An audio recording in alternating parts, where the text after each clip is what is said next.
کو خبر دیں کہ مونس صلاحی کے خلاف کک بیکس لینے کے خلاف نیب کی انکوائری رپورٹ ڈان نیوز کو موصول ہو گئی۔ پرویز الہی کے وزیر اعلیٰ پنجاب بننے کے بعد مونس صلاحی کے ذاتی اور ان کی کمپنی کے اکاؤنٹس میں بھاری ملکی اور غیر ملکی کرنسی جمع ہوئی ہے۔ مزید تفصیلات جان لیتے ہیں ڈان نیوز کے نمائندے رانا بلال سے۔ جی رانا بلال، بتائے گا نیب انکوائری رپورٹ میں کیا انکشافات ہوئے ہیں؟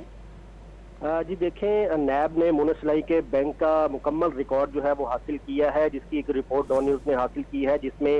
یہ بتایا گیا ہے کہ مونس صلاحی کے مختلف اکاؤنٹس میں پاکستانی 82 کروڑ سے زائد رقم جمع ہوئی۔ اسی طرح مونس صلاحی کے اکاؤنٹ میں 10,84,000 یوروز بھی جمع ہوئے، اور پرویز الہی کے وزیر اعلیٰ بننے کے بعد ان کے صاحبزادے مونس صلاحی کے اکاؤنٹ میں 1 لاکھ پاؤنڈ اور دیگر کرنسی جو ہے وہ جمع ہوئی ہے۔ نیب رپورٹ میں یہ بھی بتایا گیا ہے کہ گجرات میں مختلف ترقیاتی اسکیموں کے ٹھیکوں کے دوران رقم مونس صلاحی کے اکاؤنٹس میں جمع ہوتی رہی، اور مونس صلاحی کے جو اکاؤنٹس میں جمع ہونے والی رقم ہے وہ نیب کے مطابق بظاہر رشوت اور کک بیکس کی رقم ہے۔ اور پرویز الہی کی وزارت اعلیٰ کے دوران قصور میں زرعی اراضی بھی خریدی گئی۔ اس نیب رپورٹ میں بتایا گیا ہے کہ مونس صلاحی تاحال شامل تفتیش نہیں ہوئے، اور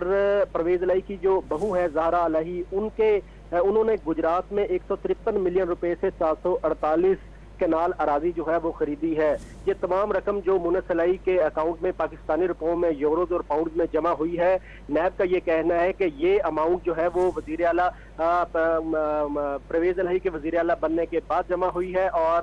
مونس صلاحی اس کا کوئی خاص جواب بھی نہیں دے سکے کیونکہ وہ ابھی تک شامل تفتیش نہیں ہوئے، اور نیب کا یہ دعویٰ ہے کہ یہ ساری رقم بظاہر کک بیکس اور رشوت کی رقم ہے۔